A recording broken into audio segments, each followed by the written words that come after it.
Hello mga ka-farmers, welcome back to my channel. For today's vlog ay pag-uusapan natin yung shipping ng ating manok na nangyari kagabi. At saka merong nagpa-flex ng mga white kelso natin dahil si Sir from Pampanga ay baka mag-avail nito. So ipiflex natin yung ating white kelso over asil na yung number 1 at saka yung number 3.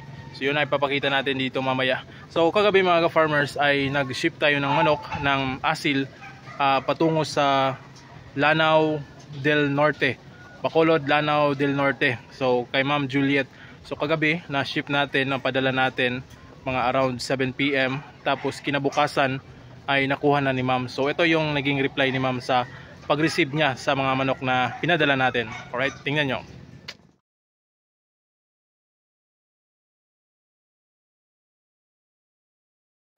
Oh. Pwede na Ma'am. Mama, ibalik na.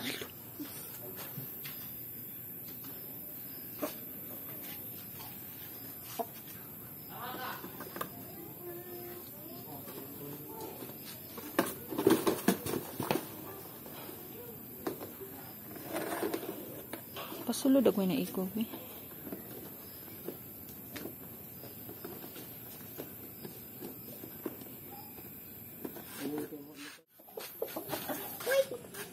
Hindi kayo nice.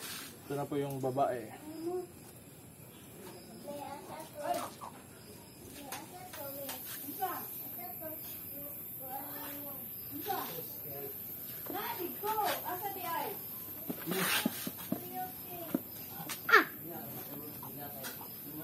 Up na dia Kyle.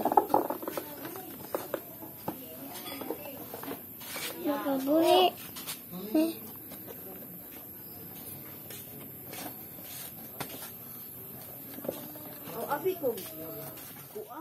So yun mga ka-farmers, nagpapasalamat tayo kay Ma'am Juliet sa pag-avail ng ating mga asil. So yung kinuha niya is pair na asil, isang lalaki at saka isang babae. So yun yung mga napili niya. At nagpapasalamat ako dahil sa pagtitiwala at yung nagustuhan niya yung mga pinadala natin na manok sa kanya. So so Ma'am Juliet from Lanao del Norte, maraming salamat po sa pag-avail. So yun. Sa mga magtatanong about sa shipping, pwede tayong makaship nationwide, meron tayong shipper. So nakadepende sa area nyo ang pagsishipping, yung shipping fee. So yun mga ka-farmers, at kung gusto nyo mag-avail, meron pa din tayong mga bakante dito. Mag-PM lang kayo sa ating Facebook page na sa dulo ng video na ito. Alright. So yun mga ka-farmers, meron din tayong for shipping to Manila kay Sir J from California. So nag-avail siya ng dalawang asil. So yung napili niya is yung puti na asil, white kelso over asil. Yung puting-puti talaga na asil yung nagustuhan niya. Tapos isang pile or yung banugon yung tawag dito sa amin. So yung kulay is banugon. So isa doon ang napili ni Sir. So dalawa. So tingnan natin kung baka makakapili din siya o magustuhan niya yung isang pula natin na asil. So kay Sir J, ipapadala natin yon. Hindi naman siguro nagmamadali si Sir, so pwede nating isabay kung meron pa tayong shipping patungo sa Manila. Alright. So ngayon mga ka-farmers, titingnan natin yung ipapaplex ni Sir Edmund from Pampanga. Yung nagustuhan niya is yung white kelso over asil, yung number 1 at saka yung number 2. So ngayon ipapaplex natin ito dito. So ito na Sir, yung inaabangan mo. Alright, let's go.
So ayan mga ka-farmers, yan yung mga manok natin, na yung mga sisiyo natin na transfer na dito sa bagong kulungan, at ginabi tayo sa pagpapakain dahil na busy tayo.